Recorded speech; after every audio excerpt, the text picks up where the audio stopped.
Canada முழுவதும் மருத்துவமனைகள் குழந்தைகளில் காய்ச்சல் தொற்றுகளில் அதிகரிப்பு ஏற்பட்டுள்ளதாக சுகாதார அதிகாரிகள் தெரிவித்துள்ளனர். இந்த ஆண்டில் வழக்கத்தை விட முன்கூட்டியே காய்ச்சல் பரவ தொடங்கியுள்ளதாக தெரிவிக்கப்பட்டுள்ளது. கடந்த ஆண்டு நவம்பர் மாதத்தில் 17 குழந்தைகள் மட்டுமே காய்ச்சல் வைரசுக்கு உள்ளாகி இருந்த நிலையில் இந்த ஆண்டு அதே மாதத்தில் 145 குழந்தைகள் பாதிக்கப்பட்டுள்ளனர்.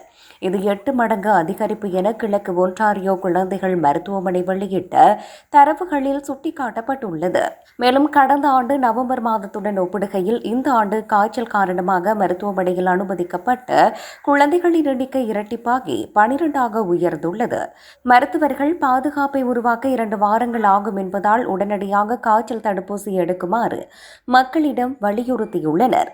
பிற குழந்தைகளுடன் தொடர்ந்து தொடர்பில் இருப்பதால் பள்ளி வயதுடைய குழந்தைகளே முதலில் பாதிக்கப்படுவார்கள் என்றாலும் 2 ஆண்டுகளுக்கு குறைவான குழந்தைகள் மற்றும் முன் நோய்கள் கொண்டவர்கள் அதிக ஆபத்தில் உள்ளனர் என அறிவுறுத்தப்பட்டுள்ளது. மூத்த வயதினர், குறிப்பாக 75 வயதுக்கு மேற்பட்டவர்களும் தீவிர நோய்க்கு உள்ளாகும் அபாயம் காரணமாக கூடுதல் கவனம் தேவைப்படும் என எச்சரிக்கை விடுக்கப்பட்டுள்ளது.